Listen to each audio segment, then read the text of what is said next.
umugisha ukomeye cyane. Dufite umugisha ukomeye cyane. Twasuwe n'inshuti magara. Haleluya. Ku giti cyanjye nasuwe n'inshuti tumaranye imyaka myinshi. Ndabizi ko mufite senga amatsiko niwe benshi muzi, ariko reka mwihoreye gatoya.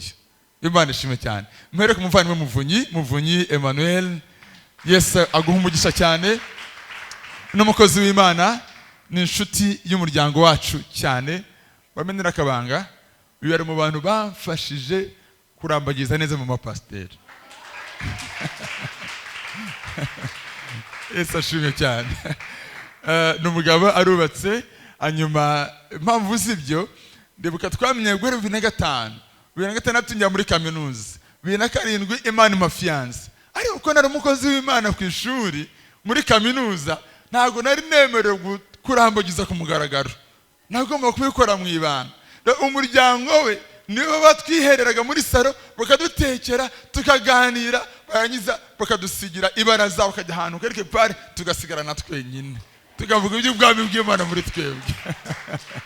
Imana ishimwe cyane. So Muvunyi, Imana ugumugisha, nago neza kubona nawe ari mu bantu bazirika no murimo kandi bazi umuhamagaro wacu kuva imyaka 20 ishize. Yesu aguha umugisha cyane, na Paul n'Imana bagire neza. Reka wicare gumwe neza, Imana iguha umugisha cyane. Hanyuma mfite inshuti yanjye Pastor Nsenga Emmanuel. Yesu aguha umugisha cyane. Uno mugabo mwese muramuzi, ariko by'umwihariko ni inshuti yacu, inshuti y'umuryango wacu. Turazanye kuva 2002, imyaka 20 ishize. Ndashimira Imana yuko umuhamagara Imana yakumuhamagaye akiukomeje. N'umugabo duhuje ibyiringiro, n'umugabo duhuje ishyaka, wo n'umuryango we Ornella, Lior na Layel, n'abantu b'abanyamugisha bikomeye cyane. Uyu munsi rero muri gahunda nyinshi agira, Imana yamutuzaniye kugira ngo abane natwe, aduheshe umugisha. Reka musema haguruke twakire Pastor Nsenga Emmanuel avugana natwe ijambo ry'Imana, inshuti yacu magara. Uyu n'umuntu wingingiye uno murimo wacu igihe kinini cyane. Yarusanze muri Villa Dome, muri Sones tugitangira, tukiri abantu mbarwa. Ni umuntu ufite updates za buri munsi za paruwasi yacu, umuntu gaya amanywa n'ijoro watwingingiye. Uyu munsi duhawe umugisha ukomeye cyane wo kwakira hagati yacu. Yesu aguha umugisha. Ngadusenga Imana, tumuhe umwanya gane natwe, Imana mukize ku mutima. Imana yacu isumba byose ikomeye. Uyu ni umwanya wo kurema bundi bushya, uyu ni umwanya wo gusenya, ni umwanya wo gutera imbuto, ni umwanya wo kubwira abantu Yesu ukize ibyaha, watkunze n'Imana, wemeye kwambara ubusa kugira ngo kubaho kw'Imana kwe mu bantu banyu. Urakoze Mwami Yesu kuzana Pastor Nsenga kubana natwe hano uyu munsi. Reka mumugisha mu izina rya Yesu. Akanwa ke Mwami kabumbura iby'ijuru rishaka ko amatwi yacu yumva, buri muntu wese ubyumva ahindurwe nabyo. Turagushimiye Yesu, turakwakiriye Mwami, muri amashini mundu tuvuga ngo turakwiteguye Yesu uko muri twebwe, mu izina rya Kristo, amen.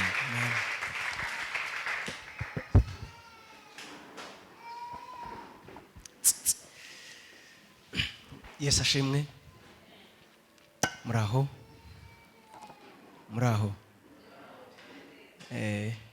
mureke tubumbure Bibiliya zacu n'ubundi mu gitabo cy'Abafilipi ibice 3 kuri ya ntego yacu. Abafilipi ibice 3, Abafilipi ibice 3, turahera ku murongo wa 7 tugere ku murongo wa 14.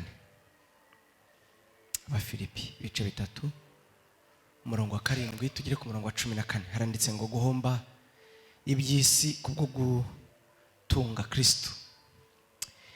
Nyamara ibyari indamu yanjye nabitekereje ko ari igihombo ku bwa Kristo, ndetse n'ibintu byose mbitekereza ko ari igihombo kubwo ubutunzi butagira akagero, ari bwo kumenya Kristo Yesu.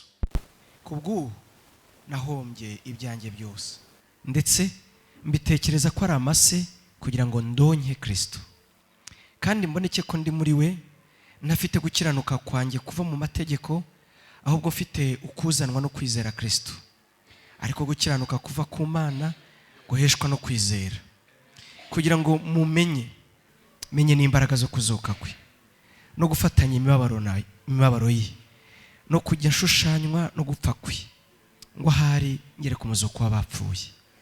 si uko maze guhabwa cyangwa ngo mbe maze gutunganywa rwose, ahubwo ndakurikira kugira ngo ahari mfate icyo Kristo yamfatiye. Bene data, sinibwira yuko maze kugifata, ariko kimwe cyo nibagirwa ibiri inyuma ngasingira ibiri imbere. Ndamaranira kugira aho dutanguranwa ngo mpabwe ingororano zo guhamagara kw'Imana muri Kristo Yesu kwavuye mu ijuru. Nuko rero mwabatunganijwe mwese uko mungana mwe, namwe mube ariko muhuza umutima uwo mutima, kandi niba hariho ikibatekereresha ukundi cyose Imana izakibahishurira nacyo. Ariko rero ukuri dusohoyemo aba ariko dukurikiza. Amen. Yesaya 40, Yesaya 40, Yesaya 40,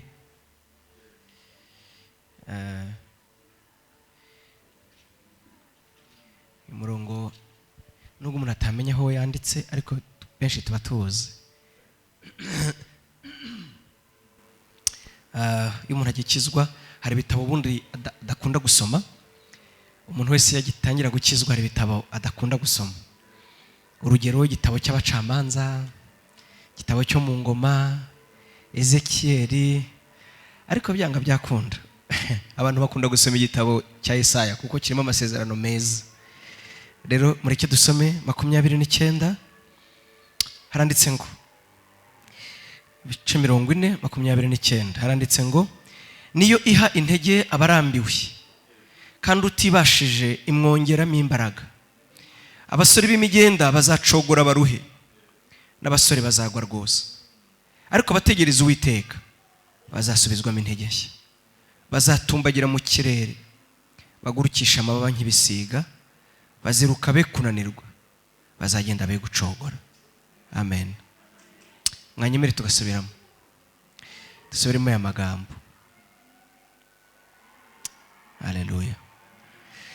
Niyo iha intege abarambiwe kandi utibashije imwongeramo imbaraga. Niyo iha intege abarambiwe, niyo iha intege abarambiwe kandi utibashije imwongeramo imbaraga, kandi utibashije imwongeramo imbaraga. Abasore b'imigenda bazacogora baruhe, n'abasore b'imigenda bazarwa rwose, ariko abategereza Uwiteka bazasubizwamo intege nshya. Bazatumbagira mu kirere, bagurukisha amababa nk'ibisiga, baziruka be kunanirwa, bazagenda be gucogora. Amen. Mana, uganiriza imitima yacu, utwigishe kandi gushimiye amagambo wandikishije imyaka myinshi. Ntabwo aya magambo yahinduka kubera impamvu nyamukuru, nuko uwayavuze ariho, kandi uwayavuze afite imbaraga zo kuyasohoza. Uwavuze aya magambo afite ubushobozi bwo gukora icyo yavuze. Imbaraga ze ni nyinshi ku buryo yabasha gusohoza icyo avuze. Ntabwo ari nkatwe yihariye gufata itangiriro akavuga iherezo. Yavuze mu itangiriro aba yaramaze gusetinga ibizaba mu iherezo. Uwo nguwo niwe wenyine udafite amatsiko y'ahazaza, niwe utakorerwa surprise na busa. Kuri we ahazaza hameze nk'ahashize, ntagira itangiriro kandi ntagira iherezo. Niwe wihariye kumenya ibizaba, niwe wenyine soko y'imbaraga. Afite ubushobozi, ijambo rye rirarema, ijambo rye risohoza icyo rivuze. Iyo avuze risohorana ubutware. Ikibiduhamiriza neza ubu butaka duhagazeho, niwe wavuze bubaho. Izi nyenyeri turebesha amaso, iri zuba n'ibirikoze byose, substance chimique, ibyo byose ubwenge bwe bwarabiremye, bwarabitekereje, arangije arabivuga bibaho.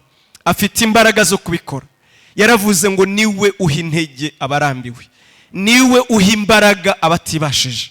Nuko ashoboye kuzitanga, ntatwiringiza ibyo adashoboye.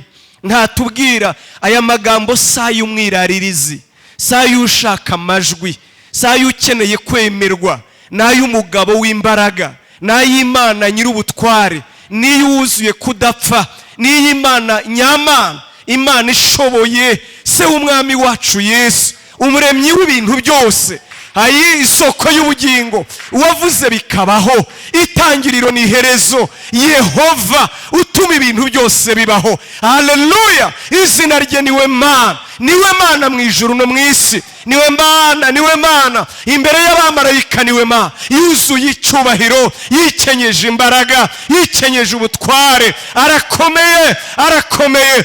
Ijambo rye riherekejwe n'uburemyi, ijambo rye riherekejwe n'uburemyi, ijambo rye riherekejwe n'uburemyi, ijambo rye riherekejwe n'uburemyi. Iryo yarishimangije imbaraga, rikomeye iteka. Niwe Mana yo gukomera ibihe n'ibihe, nta yindi tugira, ni wowe tuzahanga amaso. Niyo mpamvu ijambo ritubwira ngo abagutegereza bose ntibazakorwa n'isoni, ntibazakorwa n'isoni, ntibazakorwa n'isoni, kubera ko bategereza ntazabura guseruka, uwo bategereza ntazabura kuza. Umwanditsi w'Abayiburayo yaravuze ngo kandi uzaza ntazatinda. Ndagushimiye cyane. Impamvu utazatinda si uko mu bihe udatinze, ahubwo ni uko intege abarambiwe, ni uko intege abacogoye, ni uko abagutegereza ntibajya bacogora na busa. Izina ryawe riragahabwa icyubahiro, izina ryawe riragashyirwa hejuru.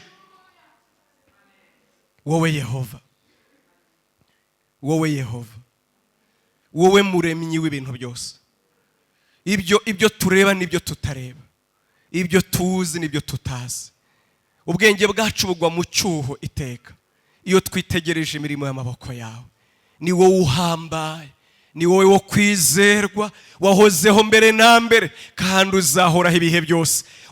Wuzuye urukundo Mana, wuzuye ubudahemuka, wuzuye ubunyangamugayo, wuzuye faithfulness, urahebuje Mana, uruzuye, tu es fidèle Seigneur, uruzuye. Ni wowe Mana uri inyangamugayo, urinda ijambo rya. Yarabivuze Paulo yandikira Timoteyo, aravuga ngo twebwe nubwo tutakwizera, wowe uri uwo kwizerwa, ni wowe urinda ijambo rya. Ntabwo wizerwa kugira ngo tukwizere, nikuteye, ni kamere yawe. Ndagushimiye. Niyo mpamvu natwe ibyiringiro byacu bidacogora, niyo mpamvu natwe niyo twagwa tugwa tugusanga, niyo mpamvu natwe no mu ijoro ry'ubuzima twiteguye kubona igitondo, niyo mpamvu natwe niyo twanyura mu gikombe cy'igicucu cy'urupfu. Amosi 5:8 yaravuze ngo ugihindura kuba igitondo uragahezagirwa. Ni wowe Mana, ni wowe Mana. Tujya tunyura mu ijoro ry'ubuzima, ijoro ry'umwijima,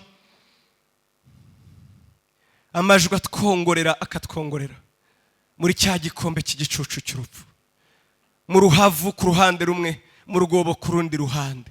Amajwi y'abadayimoni akatwongorera ibyo gutuka Imana kubera umwijima uduhisha inzira.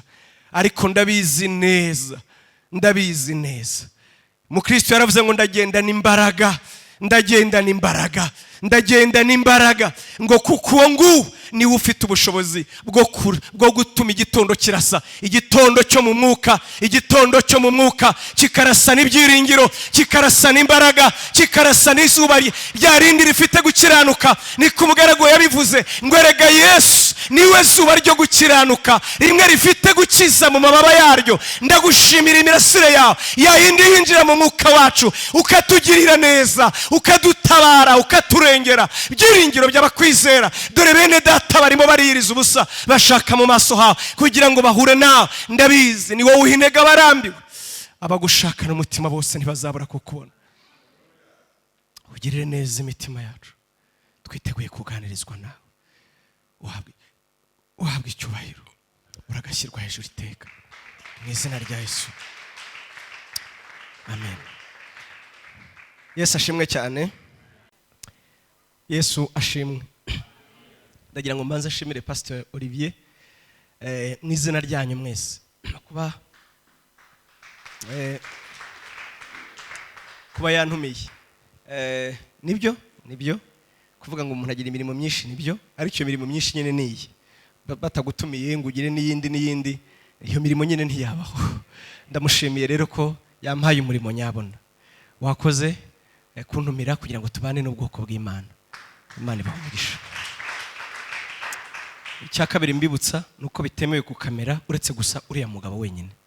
Ndabibasabye. Ubundi naho twebwe twumva ubutumwa bwiza. Yego twaduye umuco mubi ntaza aho twavanye.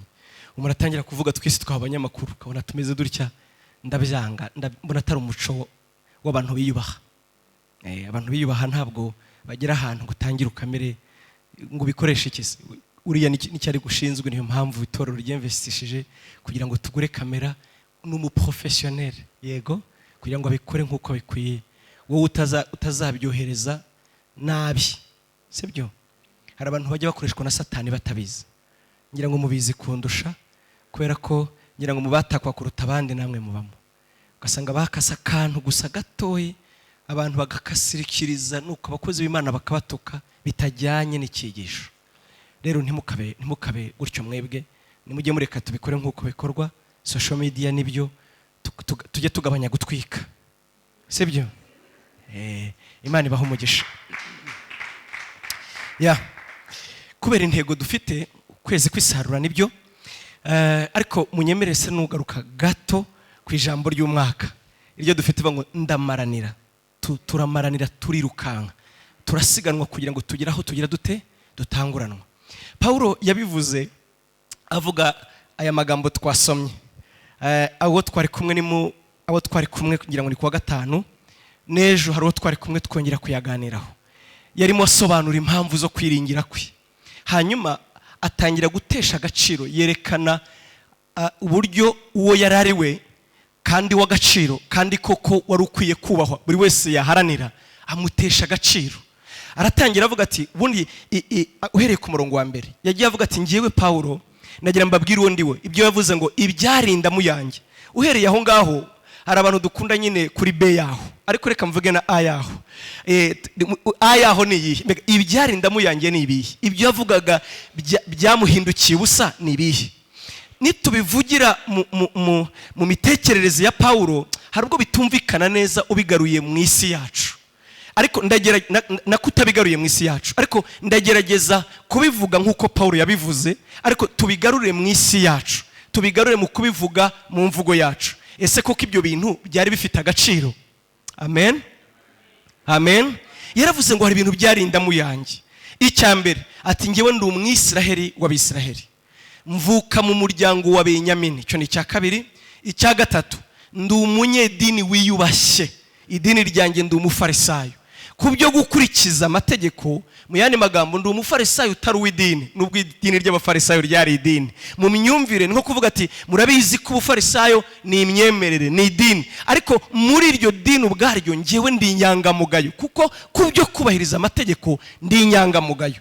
Ntabwo ari ibyo byonyine, murabizi neza ngewe mfite na nationalité romaine, mfite nationalité y'Abaromani. Rero nize amashuri menshi, nta nubwo ari icyo gusa, nigiye ku birenge bya Gamaliyeli. Yego aravuga ngo ariko ibyo byose, ibyo byitwaga indamu yanjye, nabitekereje ko ari igihombo, ndetse mbitekereza ko ari amase. Iyi Bibiliya yakoresheje ikinyabupfura, bavuga amazirantoki. Nabitekereje ko ari amazirantoki. Kubera iyihe mpamvu? Kubera ubundi butunzi butagira akagero buruta ubwo ngubwo nababwiye. Umva rero, tubisomye wavuga ngo ariko ibyo Paulo yavuze bivuze iki, bimaze iki? Yego ibaze nawe umuntu arimo arakubwira ngo ibyarinda mu yanjye. Twebwe twakavuze ngo ibyari amazu yanjye, ibyari imodoka yanjye, ibyari amafaranga yanjye kuri konte, niko agatekereje. Twebwe nibyo dutekereza nk'indamu. Nyamara ibyo Paulo yaravuze nibyo byashingirwaho umuntu akabona cyitwa ukomeye. Mu yandi magambo, ibyari identite yanjye, ibyari agaciro kanjye. Amen, amen. Ibyo umuntu wese yakwirata, ibyo umuntu wese yaharanira, ibyo umuntu wese yakumva akavuga ngo ngewe ndarenze, ibyo byahindutse igihombo. Kandi ntabwo byampombeye, ninjye wahisemo kubihombya. Turi kujyana nshuti yanjye. Icyo gihombo se cyatewe n'iki? Cyatewe no kubona izindi nyungu, byatewe no kubona ubundi butunzi, byatewe. Haleluya. Ndabizi mwese cyangwa benshi hano ntabwo muri bakavukire ba Bugesera, siko bimeze? Ntabwo muri bakavukire hano. Wasanga aya mazu meza nyine tureba ari mweshara yanyu. Mwaraje mugura ibibanza, kugira ngo mugure ibyo bibanza hari icyo mwatanze mwari mufite. Ni ukuvuga iki? Hari amafaranga yanyu mwari mwarabashije gushyira kuri konte, kubitsa, muyabitsa igihe kinini kugira ngo muzaze muyagure ubutunzi, muyagure ubutaka hano. Mu yandi magambo, kubera icyo ushaka muri ubwo butaka, niyo mpamvu y'amafaranga waruhiye yose wayahaye wa muntu waguriye kugira ngo ubone ikibanza aho ngaho. Mu yandi magambo, ikibanza cyari gifite agaciro kuruta ya mafaranga. Ubwo ndi kugerageza gusonuza amagambo yoroshye. Umva rero bavandimwe, icyo Paulo yavugaga, nari umwisiraheli, nari umuheburayo, byari bivuze iki? Byari bivuze ngo mwibuke ko nari ubwoko bw'Imana. Icyo gihe abandi ntabwo bitwaga ubwoko bw'Imana, abisiraheli nibo bitwaga ubwoko bw'Imana. Mbibutse Yesu yigeze kuvuga, baramubwiye ngo mwigisha, ngo hari umugore wari umunyamahangakazi ngo yasanze Yesu, aramubwira ngo nkiriza umwana. Yesu ngo akomeza kugenda nkaho atamwumvise. Umugore akomeza gukoma induru, noneho abigishwa babaderanje n'urusaku, baravuga ati aradusakuriza. Ni inkuru dusoma muri Matayo ibice 15. Aradusakuriza, so ati mukize cyangwa umubwira irebe uko abigenza, ariko birimo biratuderanja. Yesu aravuga ngo ntabwo ari byiza ko mfata ibyo kurya by'abana ngo mbijugunyire imbwa. Ntarabimenya kera, navuze nti Yesu yaratukanye, Yesu aratinyuka agatukana ngo ni imbwa, imbwa. None se ugira ngo yaratukanye? No, n'abigishwa ntibikanze. Kubera iki? Kuko Baheburayo abandi batari bo babitaga imbwa. Niyo mpamvu muri Zaburi bahanura aba Yesu bavuze ngo imbwa zaramukeye. Icyo bavugaga, abanyamahanga bambereye, kuko nibo mbwa, nibo banciriye urubanza, nibo banutse. Murabizi imbwa ntivuga, iramuka. Iyo yakwikanze iramuka, nicyo Bibiliya yavugaga. Rero ku banyamahanga bari bazi ko nako ku Bayisiraheli abandi batari bo ni nk'imbwa. Uranyumva neza? Rero Paulo yavugaga ngo njyewe ndi umuheburayo, njyewe ndi umuheburayo. Urumva icyo yavugaga? Sindi nk'abantu, ndarenze, ndi mu bwoko bw'Imana, umugabane wanjye urenze uw'abandi. Icya kabiri, haleluya, ndi umufarisayo w'abafarisayo. Uzi icyo yavugaga? Niryo dini ryari rinini mu Rwanda, nakwicyo nanjye mu Rwanda, mu Israel. Niryo dini rinini ryari ririho icyo gihe, ryizewe, rifite abakristo benshi. Ubwo nkoresheje imvugo y'ubu, rifite abayoboke benshi. Idini ryo kubahwa. Hari amadini agera kuri 6 mu gihe cya Paulo, cyangwa se anarenze dayire, kuko na Christianism yari yajemo. Ariko reka nivugira biri niyo yarakomeye. Hari amadini birakomeye. Rimwe ryitwa y'Abasadukayo, irindi rikitwa y'Abafarisayo. Abasadukayo bafatwaga nk'abanyamubiri. Kubera iki? Ngo ntibemeraga ibintu byose twebwe twakashingiyeho twemera. Ngo icyambere ntibemeraga ko umuntu azuka. Ngo icya kabiri ntibemeraga ko hariho abamarayika. Icya gatatu ngo iby'abadayimoni n'umwuka ntibabyemeraga. Ibyo rero ngo rikabamo abantu baba intellectuel n'abakire. Ngo rikaba Farisayo bo ngo bakemera kuzuka, cyo ni icyambere. Icya kabiri bakemera abamarayika. Icya gatatu bakemera umwuka. Urumva byatumaga abantu bavuga ati duri dini ry'umwuka. Aho rero niho Paulo yarari, ndetse akiri yanga, akiri umusore, yari umuntu w'imbere. Abantu bavuga ati Paulo yigishije turafashwa, yavugaga amategeko, abantu bose bakavuga turiya musore yarize, arabizi kweri kweri. Ibyo nabyo byari ibyirato. Wibuke yari umuheburayo, d'abord ubwoko bw'Imana, ariko mu bwoko bw'Imana akaba n'urobanuwe mu bwoko, kuko yari mu idini ry'umwuka. Ariko ntibigarukiye aho gusa, oya, akaba n'umuhanga uzi kwigisha kuruta abandi. Si nibyo rero gusa, ndakomeza none hagera mu by'umubiri. Ati murabizi nigiye ku birenge bya Gamariyeli. Muri icyo gihe, muri ubu ngubu, ni nko kuvuga ati njyewe nigiye Harvard, njyewe nigiye Sorbonne. Izo ni universite zikomeye ku isi. Uvuga ko wize, umuntu akareba hasi buhora akavuga ati yego warize. Cyangwa se ngo nigiye Yale University, nakubwira ngo njyewe nigiye Louvain. Urumva, ndavuga za universite renommée zizwi ku isi. Ni nkuko nguko umuntu wabaga warigiye ku birenge bya Gamariyeli yaravugaga abandi bakamwumva. Si njyewe ubivuze, mu byakozwe n'ibice 5 niko bimeze. ngo igihe bashakaga kwica intumwa za Yesu, Gamariyeli ngo yarahagurutse, ngo abandi bose baraceceka bamutegaga amatwi. Kubera iki? Ngo yari umufarisayo wubahwa, byari bizwi ko ari umuhanga, byari bizwi ko ari umuntu ureba kure, kandi koko n'amagambo yavuze byerekanaga kwaza ubwenge. Yavuze iki Gamariyeli? Yarabarebye aravuga ati abantu mwirirwa mukubita mukabacecekesha ntibaceceke. Ati muri bucya ibirangije kuba mu minsi ishize, hatari umugabo witwaga Teyuda yarahagurutse ngo yita umuntu ukomeye, ngo abantu nka 400 baramukurikira, ngo hanyuma mumaze kumwica ngo abakurikiraga Teyuda n'ubu hari n'umwe muherutse kubona. Ati si we wenyine, ntimuzi witwa Yuda se? Ati nawe yarahagurutse yitwa ukomeye, abantu baramukurikira, ati nawe muramwica. Ati hari abandi mwabonye bamukurikira? Atereka da. Atari ko ababo mubitondere, baravuga ko Yesu yapfuye. Haleluya! Barimo baravuga ngo yarapfuye. Wa mugabo mwaramwisha. Ati aho kugira ngo nabo bazime barakorushaho kwaka. Ati ibyakoreshwaga nawe nabo barabikora. Ati ndabasabye rero mwitonde bitagaragara hari ko muri kurwanya Imana. Imana yacu ishimwe cyane. Nguyu Gamariyeli yari umuhanga, yari umugabo uzi ubwenge. Paulo rero yari umudisiple we, ababizi bavuga ko yari dogiteri mu mategeko, yari umuhanga. Ninde utabyirata? Hari umugabo umwe iyo wamwandikira gutavuze ngo professeur, yarakubazaga ati niga twari kumwe, niga ubwo niba na service wari ukeneye c'est fini. Ngewe niga twari kumwe, imyaka nigishije muri kaminuza twari kumwe, uratinyuka ukavuga izina ryanjye yashizeho ngo professeur. Na Paulo rero yari docteur. Ntabwo ngarukira aho ngaho, umva icyanyuma rero cyari gikomeye kurenza. Urumva mutekereza namwe mu by'umwuka murumva hagaze neza, mu by'ubwenge murumva ukuntu hagaze neza. Nta nubwo ari ibyo byonyine gusa, ndongeraho icyanyuma ngo yari afite ubwene gihugu bw'Abaromani, yari umuroma, kandi ubwo yarivugiye ngo yarabuvukanye. Ntabwo Bibiliya ivuga ngo yarabeshye ntiyabuguze. Ubundi kuba umuromani byabaga bivuze iki? Ntabwo muri iki gihe cyacu bishobora gusobanurwa neza, ariko reka ngereranye. Ni nko kugira nationalité américaine. Vuga ngewe mfite ubwene gihugu bwa Amerika. Kuba tabizi ibyo bintu bifite inyungu udashobora kumva. Abo ngabo benshi ntibabasaba visa iyo bagiye kujya mu bindi bihugu.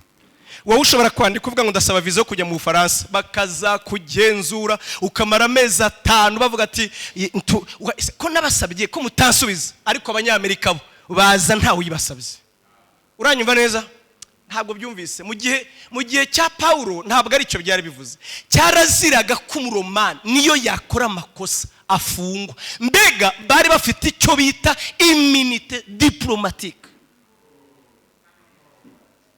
Umuromani uretse gusa yagambaniye igihugu cye, ariko niyo yazaga iwanyu agakora amakosa, agakora ibyo akora, yenda ikintu cyoroshye mwari gukora kwari ukumufata mukamusubiza iwabo gusa, yenda iwabo bakamuhana, kuko we yabaga afite mwabyumvise buri muromani wese ntameze nk'abandi. Paulo aravuga rero ngo maze kumenya Yesu, maze gusobanukirwa Yesu, maze kumenya ubutunzi buri muri we, maze kumenya uko ateye, maze kumenya ibyo twiringiza. Ndavuga ngo ibyo byose, ubufarisayo bwanjye, ubwisiraheli bwanjye, uromani bwanjye, amashuri yanjye, byose mbihinduye ubusa, ndetse oya mbitekereje nk'amase. Kubera iki Paulo we? Kubera ubutunzi butagira akagero buhishwe muri Kristo Yesu.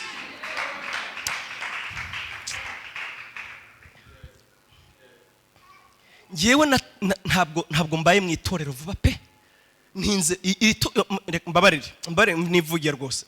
Nagize amahirwe mvukira mu barokore, ndavuga data na mama sanga bakijijwe. Njya materineri ngewe niga la tete les oreilles, nabyize mu rusengero. La tete les oreilles, la tete, ngewe nabyize mu rusengero. Ku myaka ngira ngo 12 nibwo nabaye 11, nibwo nabaye president wa korali y'abana. Ibyo ntabwo bivuga ko ntari umunyabyaha, ariko iyo tubuze abantu tuvuga ati yo disi yakuza n'umutagatifu, no, nari umunyabyaha nyine umeze utyo. Ndakomeza mbikuriramo. Icyo shaka kubabwira, hari ubwo umuntu aba mu idini ariko ntasobanukirwe. Hari ubwo umuntu amara imyaka myinshi mu idini ariko utamubaza ngo mbega uribereyemo iki. Bavandimwe, ndagira mbabwire ngo turekeraho kubeshya. Yesu kugira ngo umukurikire, Yesu kugira ngo akurekeshe ibindi, banza usobanukirwe ko muri we harimo ubutunzi, harimo inyungu irenze ibyo usanzwe ufite. Mu gihe utarumva ibyo uzananirwa. Wibuke aho tugana, ntabwo nabyibagiwe, turi muri rya jambo rivuga ngo ndamaranira gufata gusingira aho dutanguranwa. Hari ahantu turimo turatanguranwa, ni n'amasiganwa rega, turi mu masiganwa turatanguranwa. Paulo we ntabwo avuga kunanirwa, jamais, ntabwo ananirwa. Kubera iki? Yabonye ubutunzi, arangije aravuga ngo ndabizi neza Yesu hari icyo afitiye, hari icyo yamfatiye mu kuboko kwe, hari icyo yamfatiye. Ndamaranira rero ngo hari mfate icyo Kristo yagize gute, yamfatiye. Amen. Hari icyo Kristo agufitiye, hari icyo Yesu agufitiye. Ndagira nkubwire, twe kuba hari igihe tuba batagatifu ba nta kigenda, gusa Yesu nzagukurikira kubera iyihe mpamvu, kubera iyihe mpamvu. Rimwe mu Kristo yajyanye abasomye agatabo k'umugenzi, abataragasoma ndababwira tu ntacyo, ni agatabo kavuga urugendo rw'umukristo. Ngubwo mu Kristo yatangiraga urugendo rwe ngo avuye mu gihugu cy'irimbukiro ngo ajya mu gihugu cy'amasezerano. Ngo witwa Nyamugijya Nino yaramukurikiye, ngo yarebye ukuntu umukristo mwiza, ngo gose ngo agenda asize ibintu byose, avuga ati ndagukurikira pe, ati ntacyo tujyana, ati kandi n'ukuri mwizerwa. Ndagira ngo umenyeshe nako Nyamugijya Nino ahonge uzamererwa neza, ati twigendere. Wibuke izina waryumvise, yitwa ngo iki? Nyamujya. Ashobora kuba avuye hano kuri arete agiye Nyamata, yahura n'umunyonzi akamubwira ati waretse nkakwijyanira i Kigali, akajya Kigali. Yagera ataragera hirya hari ati ugiye hese mane, waretse tukajya tujya aho bari kubaka ikibuga se, nabwo agahita akagenda kuko ni Nyamujya akurikiye mu Kristo. Baragenda ngo barenze aho bamusekaga, none habaza mu Kristo ati mane ngaho mbwira rero aho tujya harya hameze gute. Undi arambwira atanu tugiye, ati ni heza, ati tuzabona yabera banesheje isi, tuzareba Imana mu maso. Ataho mpubwira ati tuzareba wambambiwe amfira ibyaha byanjye. Nyamugijya Nino ati ko numva ari byiza we, ko numva ari byiza. Ati ariko ntabwo biragerayo neza, ongera umbwira ibindi.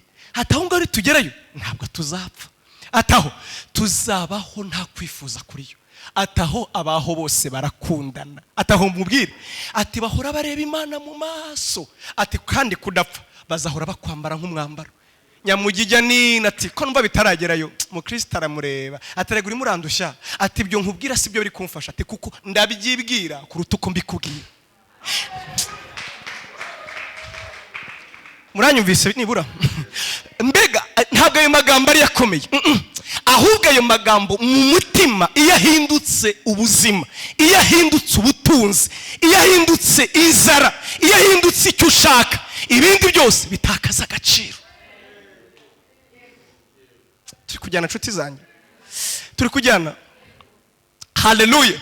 Iyo ayo magambo aguhindukiye inyungu, iyo wibutse ko babane, ngewe njya ntangara, Bibiliya iravuga ngo ikintu Imana izaduhemba, ikintu Imana izaduhemba.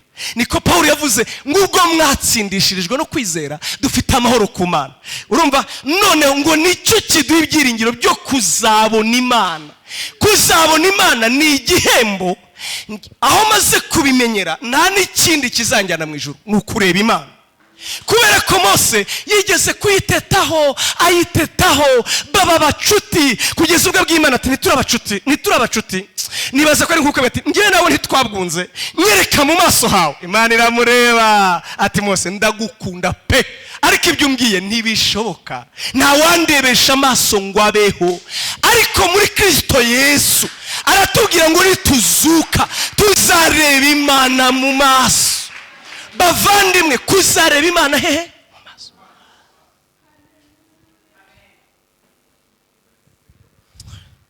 Aho mba haba abastar. Nimvuga abastar nyine ba Messi muramuzi? Murimo murigira ibiki ko mutansubiza? Messi muramuzi? Na Neymar.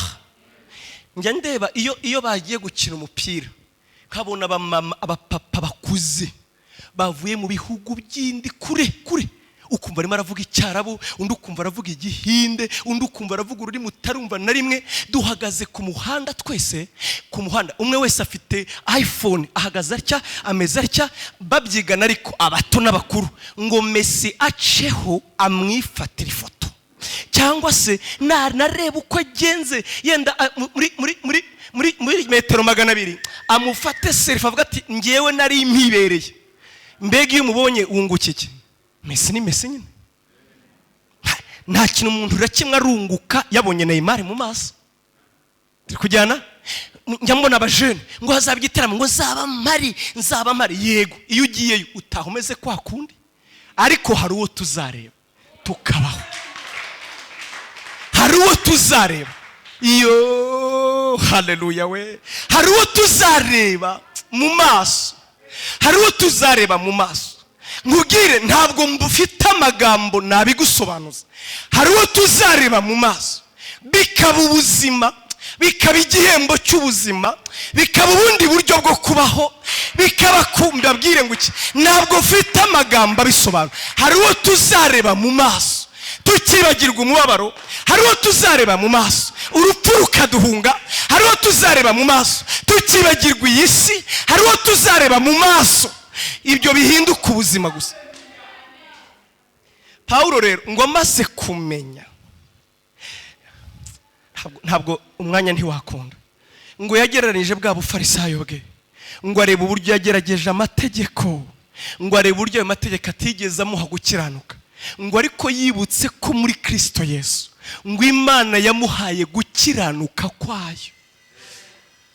Nyumva neza, ntabwo Imana yamuhaye gukiranuka kwe, oya, Imana yamuhaye gukiranuka kwayo. Niko Bibiliya yavuze. Ntabwo ari gukiranuka kwa Paulo ngo kuko yizeye Yesu gusa. Imana yaravuze ngo ugukiranuka nguha si ukwawe, ndakubaraho, ndakugabira gukiranuka kwanjye. Uko niko kuzatuma uhagarara imbere yanjye undebe mu maso. Amen, amen, amen. Paulo rero aravuga ati ntimundeba, ntimwibwire ngo nagezeyo, reka da, ndacyarwana, ndamaranira ngo hari ingere no kumuzuko mpfe nkuko yapfuye. Uzi icyo yavugaga?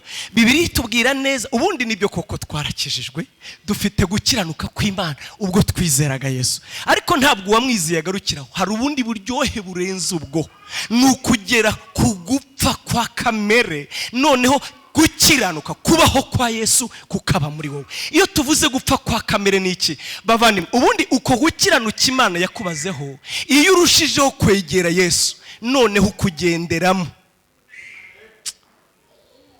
Ariko ndabizi ko muri bunyumve, ndabyizeye. Ngewe iyo mvuze ngo narakiranutse mbivuga kenshi. Hari umugabo wakabije iyo mvugo yose nayivuga, yaravuze ngo azajya mu ijuru, ngo nuramuka ugezeyo ntumusangeyo, ngo uzamenye ko wibeshya aho uri ko atariho. Urumva neza? Yaravuze ngo wazajya mu ijuru, ngo ku buryo nugera mu ijuru ntumusangeyo, ngo uzamenye ko umwanya urimo atariwo, uzaba wibeshya. Yenda ngewe singeraho, oya, ariko ngiye ndabizi ko nzajya mu ijuru. Kubera iki nzajya mu ijuru? Kuko nanjye nizeye umwana w'Imana.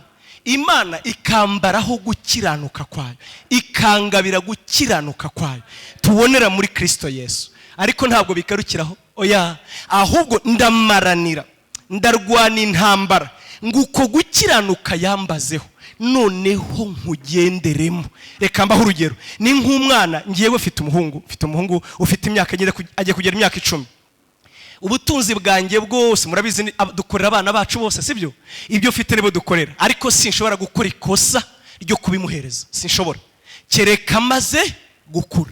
Ubagize ibyago rero ngapfa, unyumve neza, nubwo amafaranga ari we amwanditseho, azakomeza abeho nk'uko abamurinda bagomba kumurinda kugira ngo agere muri ya myaka y'ubukure. Unyumve rero, nubwo amafaranga araye, ariko mu by'ukuri ntabwo yabereyeho, ntabwo yabamo, kubera ko agifite imyaka y'ubuto. Ni nako rero natwe bimeze. Kristo Yesu afite gukiranuka kw'Imana, niwe gukiranuka kw'Imana yakutubazeho, twaguharuweho.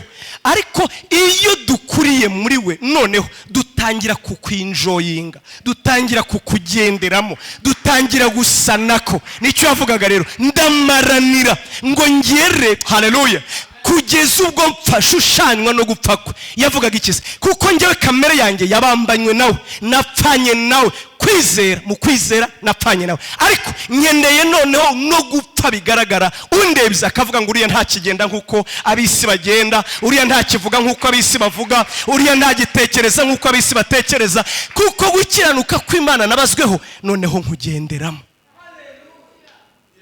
Amen, amen. Ndamaranira ngo ahari mfate icyo Kristo yamfatiye.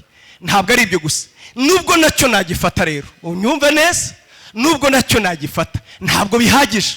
Ndasa na Yesu nibyo, ndagenda ndushaho gusa nawe, ariko ntabwo intego y'agakiza yari iyo. Oya, ndanasiganwa nganaho dutanguranwa, ndasiganwa nibuka ko mu ijuru ari iwacu, ndasiganwa nibuka. Kandi ku murongo wa 20 niko havuga, nsomera Pastor Olivier, umurongo wa 20 niko avuga, ntabwo ari amagambo yanjye. Abafilipi 3:20 yasobanuye ahatanguranwa gana, yasobanuye ahatanguranwa gana. Aravuga ngo ariko twebweho iwacu ni mu ijuru, niho dutegereje umukiza ko azaba.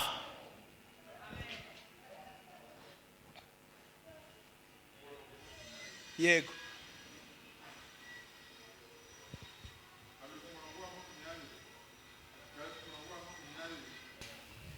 Pawulo aravuze ngo naho twebweho iwacu ni mu ijuru, niyo dutegereje umukiza ko azava, ari we mwami Yesu Kristo, uzahindura umubiri wo gucishwa bugufi kwacu, akawushushanya n'umubiri w'ubwiza bwe. Imana ishimwe kuko afite imbaraga zo kumubashisha kwigandurira byose. Imana yacu ishimwe cyane.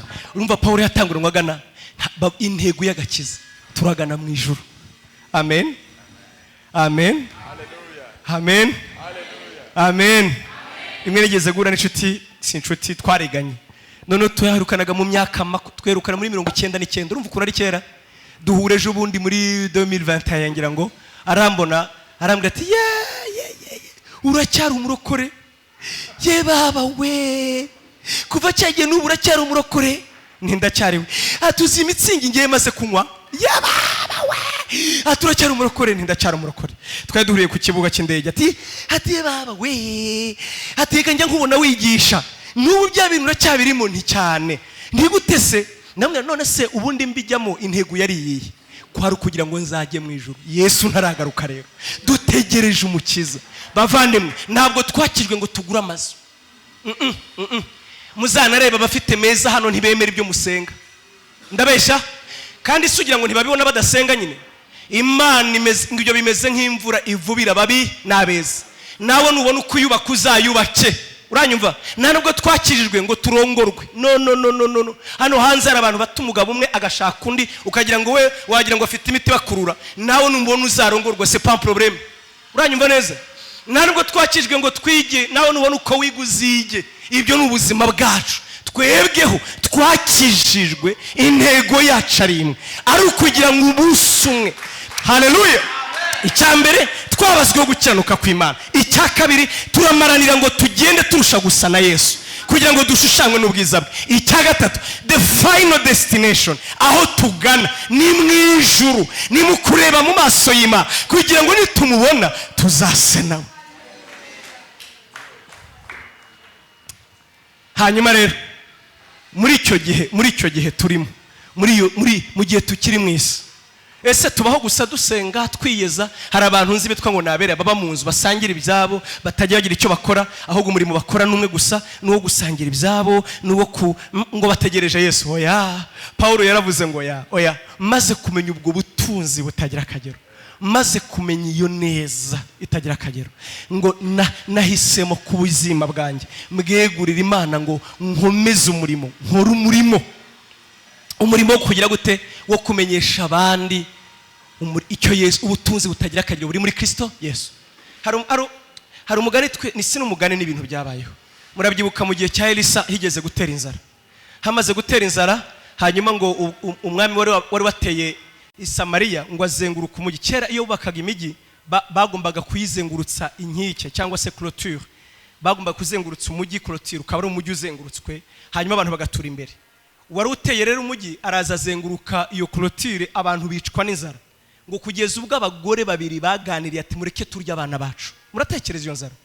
Ngo bakajya bavuga ati mureke turya abana bacu. Sinibaza imbaraga aba bagore babonye zo gufata icyuma ugaca umutwe umwana wawe ukamubaga ukamurya. Iyi nzara yari iteye ubwoba. Ibi bintu ntabwo ari umugani, byabayeho. Ngo barumvikana ati turabanza uwawe, nitumurangiza uwacu tuzarya uwawe.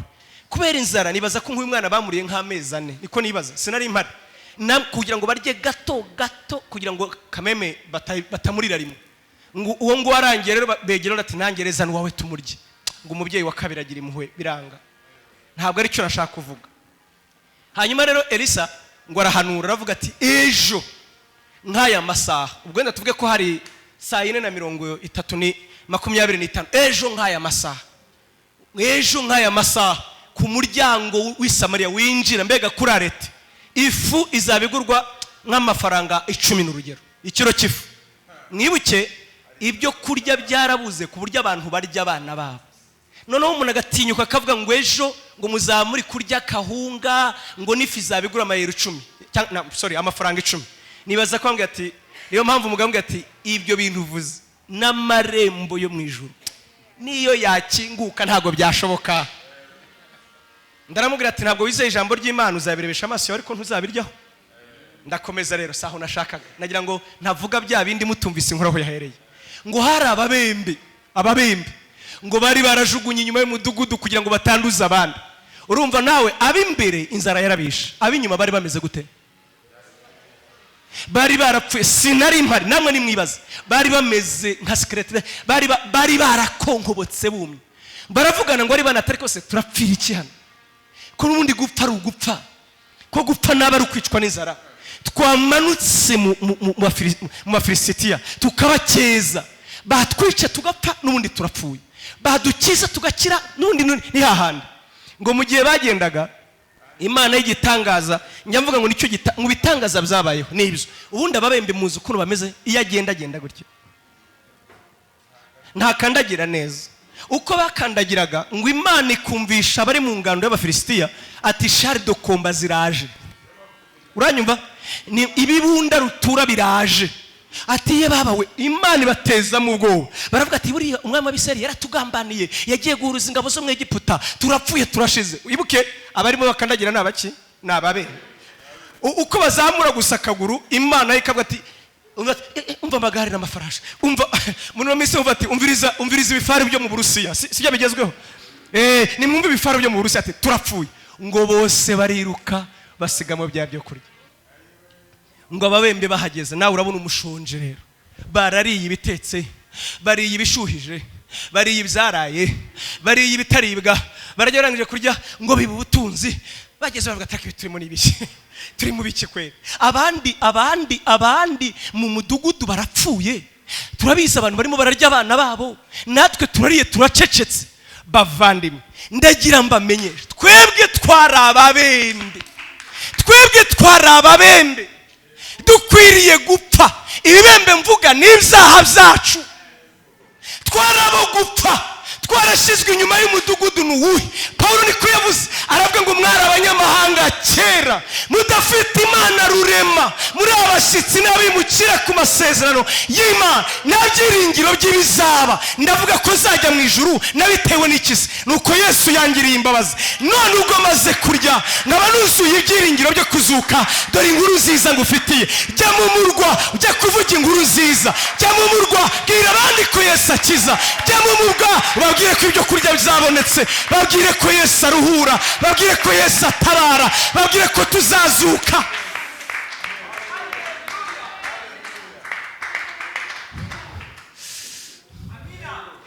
Dore isarura barikora naba ngaba. Reka nkubwire pastor, ngewe ntabwo nuzuza abantu ngo mbibikoreza nk'umutwe. Ivuga butumwa uvuga ati nintagenda se ntibazambaza ngo narindi. Urabona arimo aravuga ati kandi ndi mu badamu, none se ko abandi bari bugende ngewe ndavuga ko nasigaye hehe. None ukaza no kuvuga Yesu ukajya ubona umuntu afite isoni za zenzi zitabaho. Rimwe twagiye muri Denmark, mu majyaruguru ya Denmark, iyo mu cyaro kure ahantu hakonje bitabaho. Tugiye kuvuga ubutumwa bwiza, bari bateguye icyo bita marches pour Jésus, kugenda mu muhanda. Abo twari kumwe ukajya ubona bibaza ati ubu turagenda mu muhanda kweri muri aba bazungu, uratsikwa n'abazungu twe dufatanye turavuga ikisi. Ngewe nta kidanwa habe n'ijambo na rimwe narinzi. Ndabwira ariko mu nyigishe gusa ikidanwa kimwe mu kinyigisho cyavugaga ngo iki, Yesu aragukunda, wowe Yesu aragukunda. Barambwira ngo biravuga ngo Jesus Elskadai, Jesus Elskadai. Ndabwira ni mumereze iyo mikoro rero ngewe ndabona mufite isoni muyimpereze. Jesus Elskadai, Jesus Elskadai, Jesus Elskadai. Nibura wabwira umuntu ngo Yesu aragukunda. Hari wampamagaye mbonye bafashe kuri telefone ngo nawe ugenda mu muhanda uvuga kuriye. Ndamubwira nti impamvu ndayizi neza. Jesus Elskadai, Jesus Elskadai. Ndagira nkubwire umunsi niba warariye ibyiringiro, niba uzi kuzazuka, niba uzi ko Yesu akiza, niba uzi ko Yesu agira neza, nakabuza ukabuza aho yakuvanye, ukabuzi ko ari umubembe utari ukwiriye imbabazi ze, uzabwira abandi neza ye, uzabwira abandi gukiza kwe, uzabwira abandi gutabara kwe. Ugira se ngo sindangije? Nuko dusarura nyabona.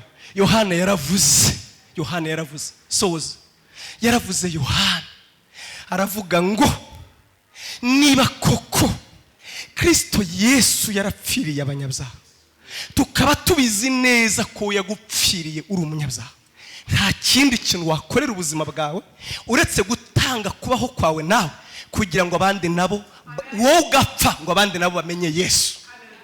Noneho we ntibagusabye gupfa, bagusabye kubivuga gusa. Iyo byanze se agutwara iki? Iyo byanze agutwara iki? Ugatinya n'umunyonzi. Umumotari se yagutwara iki? Nge nigisha abadamu kuvuga ubutumwa biroroshye. Ugenda ugiye kurangura ko nimugiye kugura babyita ngo iki, kugura apana detail kurangura mbega utagura ibiro bibiri ujye kugura ko ngo nabonye amafaranga ngiye kugura ibiro 25 stock. Très bien. Abadamu mana ya uyu munsi nimwongera pastor uzampamagara, nimwongera kugenda umva tekiniki ugiye kugura stock, nugera kwa mama Abudu uranyumva neza, umucuruzi ifu mubwire bonjour mama Abudu, bonjour, urakomeye narinje kugura stock. Urabizi ukuntu twese rero tugiye guhaha tuba turi ba mama ba papa ba bosi, papa wanje mama wanje karibu mama wanje, suko tubaryoshya mama wanje nawe ujye ubyemera. Yego mama Abudu amakuru yawe se ni meza. Harya mama Abudu mpereza nzanira amasabune 3, nzanira n'ubuto, nzanira n'agafuka ka kawunga. Akibigezaho sohoramo amafaranga abanza yabone, namara kuyabona ngo harya mama Abudu wamenye Yesu.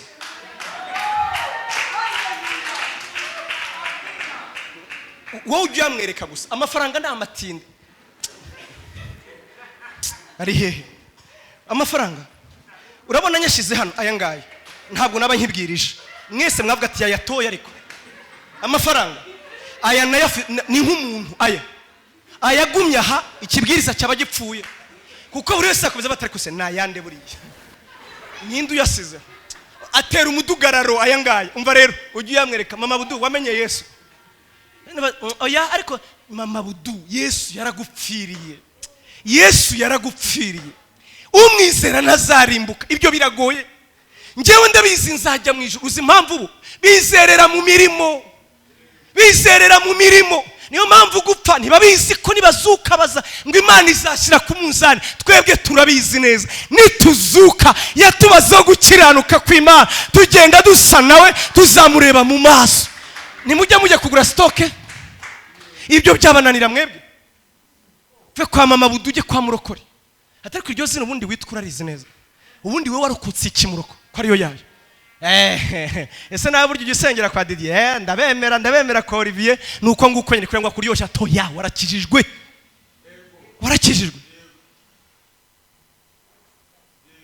Nukuri najyaga mbwira abasore ngewe ngitega moto, Imana irabizi neza nta na rimwe nageragayo ntabwiye umumotari niba Yesu amuzi. Yesu uramuzi, Yesu waramwakiriye, Yesu ni umwami w'ubuzima bwawe. Ni ibyo rero nyumva neza, ni umbajije ngewe kimwe mu bimenyetso by'umukristo wamenye Yesu, wariye Yesu, wasogongeye Yesu, ntajya aceceka. Mama Yesu aguha umugisha mwinshi.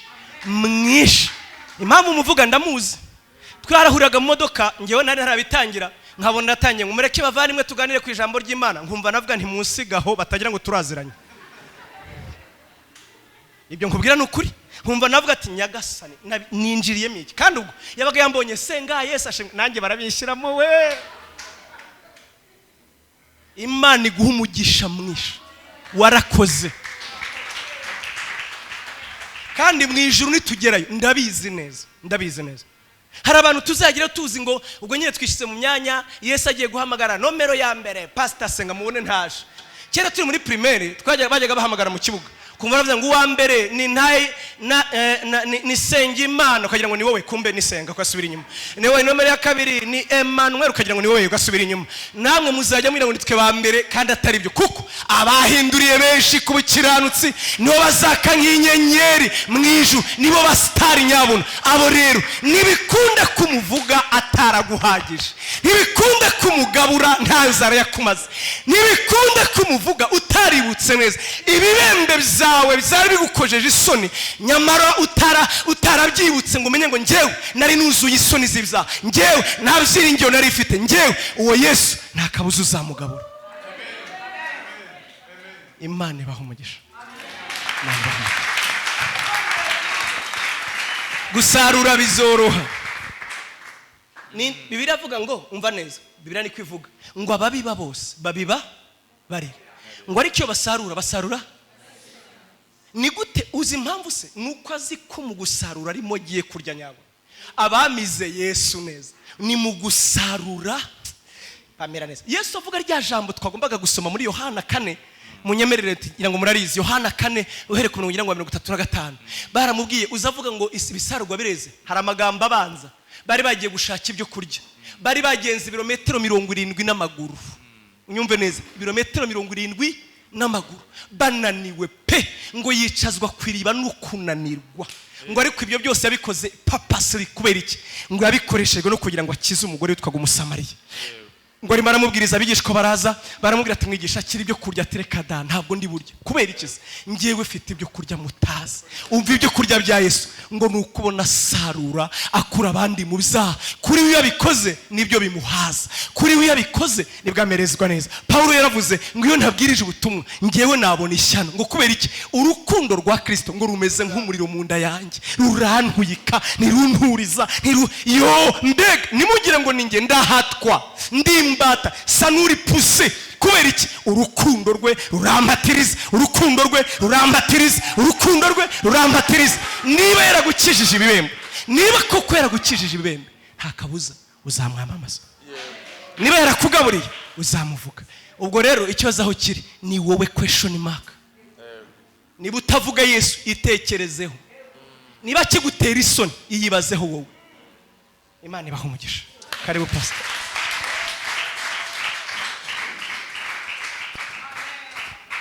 Haleluya, haleluya. Dushimira Imana n'amashyi menshi cyane mu izina rya Yesu. Bwana asifiwe. Pastor Senga, Imana iguhe umugisha cyane. Yes. Imana imuhe umugisha cyane. Haleluya. Aravuga nagize ikibazo kivuga gutya. Buriya aye tuva gusarura tukabisobanura ko Imana igiye kudusarurira ikaduha. Nibyo? Kuki twebwe tutasarurira Imana? Kuki tutahindura direction? Aho kugira ngo Imana ifate igende idusarurire, igwize imifuka yacu, igwize mu nda zacu, igwize ubutunzi bwacu, igwize amakonte yacu. Kuki tutasarurira Imana nayo tukezinira abanyabyaha nayo? Yego? Haleluya. Reka mubwire buri muntu wese afite uburyo bwe yabikoramo. Jewe buri munsi iyo ngiye ku kazi hano ku cyapa kuri Arete haba hari abantu babyigana ku buryo iyo mparitse ku cyapa abantu babyigana ku muryango hafi yo kuca. Bisi zabuze babaye benshi bashaka kwinjiramo, mu yandi magambo bashaka lift. Abo bantu bose iyo mfunze umuryango nkakiramo fitesi ya mbere baba bafite mu ntoki, aho nakata nta wampindukiza. Abo bose Imana ibibampaye mu mabwiriza ubutumwa bwiza. Imwe mu ntego nihaye nuko niyo ibyago ngira imodoka yagarara bamenye ko ndi pasiteri, bakicara mu pasiteri. Yesu ashime cyane. Uyu munsi ko mwatinze kujya ku kazi, uyu munsi mwazindutse, sinzi ahantu bakuye amasaha ngendera, ariko bahita bamenye nanjye mporofite ku kazi. Ese mujya muza gusenga? Ese ubundi musengera he? Arumanga ati nsengera hana. Ayo numva urakijijwe mwako njye gusenga. Aho rero ni occasion mbona yo kubabwira Yesu mwami. Imana yampaye amahirwe yo gutunga iyo modoka, nawe Imana yaguhaye andi mahirwe yo kurangura stoke. Haleluya. Imana yaguhaye amahirwe yo kuba kapita kuri chantier, ufite abayede ukoresha, ufite abafundi wubakisha. Yego, Imana yaguhaye amahirwe, hari abanyeshuri mwigana, hari abarwayi baza kwivuza ukabavura, hari abantu ha service. Buri muntu wese afite abantu Imana imugeze imbere akwiriye gusarurira Kristo. Imana ishime cyane. Niyo mpamvu twaprintinze turiya dupapuro kugira ngo hari wenda n'ubu udafite n'umwanya uzakamusigira agatahane gusa. Ibyo Imana izakora izabikoresha mwatandukanye. Imana ishime cyane. Ni mwaguka dusenga Imana. Nagira ngo twongere twiyemeze bundi bushya. Mamisho ndizera ko mudufite. Maradufite hano. Terete. Muzishake zibe nyinshi buri muntu wese agataha. Tujyanye intego muri kino cyumweru. Kandi ntituvuga ubutumwa kuwa gatandatu gusa, oya. Nuko uriya munsi ayo masaha twayageneye kugendera hamwe. Ariko guhera uyu munsi kuwa mbere, kuwa kabiri, kuwa gatatu, kuwa kane, vuga ngo nibura Mana buri munsi hari umuntu umwe nzajya ngusarurira. Ese bamenera ibanga, umurimo wacu ni ukubivuga wo kubakiza n'uwa Yesu. Ni ukuri umurimo wacu ni uwo kubagezaho ubutumwa kumuhindura. Ni umurimo wa Mwuka Wera.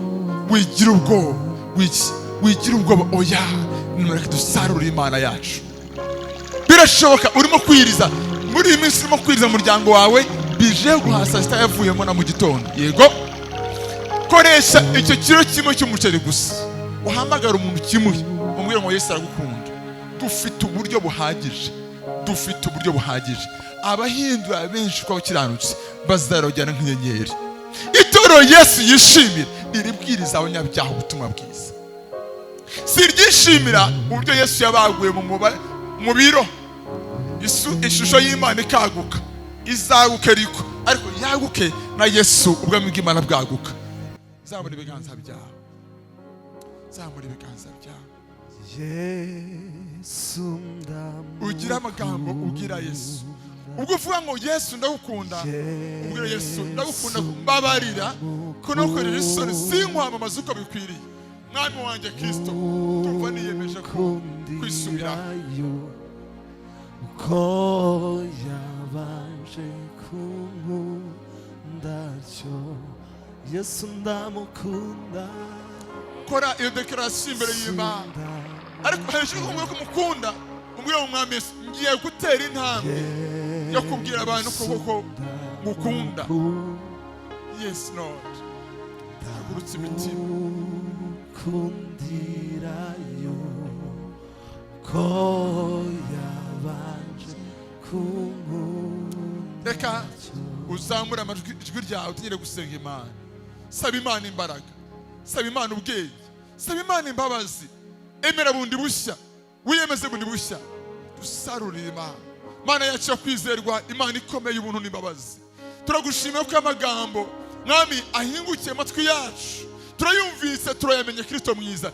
Kandi kuko Mwami wongeye kwizerwa, Mwami abasore bazagenda baruhe Mwami, ariko bategereza wowe bazahabwa imbaraga nshya. Kristo Mwami turashaka izo mbaraga zawe mwuka wera, turashaka izo mbaraga zawe Kristo mwami. Mwami zigwira mu mitima yacu tugasohoka, uwo duhuye na wese tukamubwira Yesu kiza ibyaha. Mwami Imana yacu, hindura imitima y'abizera bameze nk'ababembe mwami bakijwe ariko bariye ibyo bahaye bakabyicaramo bakibagirwa umurwa wishwe n'inzara. Yesu nasenze mwami Yesu, buri muntu wese uzamuye ibiganza avuga ngo mwami nanjye ngiye imbaraga uyu munsi, ndakwinginze umuha imbaraga byo gusigara hano, ahubwo bijyane ufite uwaganira nawe wese. Kristo mwami amusarure wowe, tugushima imbaraga duhaye, tugushima ubushobozi duhaye, tugushima udukanguye mwuka wera, tugushima kugira ngo benshi tubazane kuri wowe. Urakoze mwami Yesu, tugushimiye, tuguhaye amashyi mwami, tuvamo turakira none mu izina rya Yesu, amen. Haleluya. Tukiri hano tugihagaze, ubaye uri hano utaraha ubuzima bwawe Yesu, utaramubwira ngo mwami numvise bakuvuga usanga mu by'ukuri ntaguhaye ubuzima bwanjye, kandi menye ko apfira ibyaha byanjye niwe nzira uko n'ubugingo, ugashaka Yesu ngwino mu mutima wanjye, izamura ikiganza ushaka Yesu mwami ngwino mu mutima wanjye, nanjye utahe muri iki. Imana iguhe umugisha, Imana iguhe umugisha. Uzamura ikiganza, ndabwira abantu ngo kwakira Yesu si ipfunwe, niryo shema watunga mu buzima, niyo mpano nziza watunga mu buzima. Nubwira Yesu mwami nguhaye ubuzima bwanjye. Nshuti yanjye tambukana imbere, igira hino gusengera, igira hino gusengera. Yes, byavanye Yesu mu ijuru, asiga abamarayika araza mu isi kugira ngo aduhe ubugingo buhoraho. Ni ukuri ngwino Yesu aguhe ubugingo buhoraho, ngwino Yesu akoborera ibyaha, ngwino. Utarakira Kristo, utaramwegura ubuzima bwawe, utari ntambwe uzi ufasha gusenga, ni ukuri nta pfunwe biteye, ahubwo ni inzira iduhesha ubugingo buhoraho. Imana iguhe umugisha nshuti yanjye, hindukira urebe hano, uzamura ibiganza byawe, amagambo mvuga uyasubiremo. Imana iguhe umugisha mama, ngwino nawe, ngwino hano nawe. Ngwino nawe. Yesu iyo yinjiye mu buzima bw'umuntu amweza ibyaha, kandi naratangaye kugira ngo ibintu bihinduke inyuma bibanza guhindukira imbere. Iyo Yesu yageze imbere mu mutima n'inyuma birahinduka. Wari ukibitegerezaho nawe utari ntambwe uzi. Imana iguhe umugisha.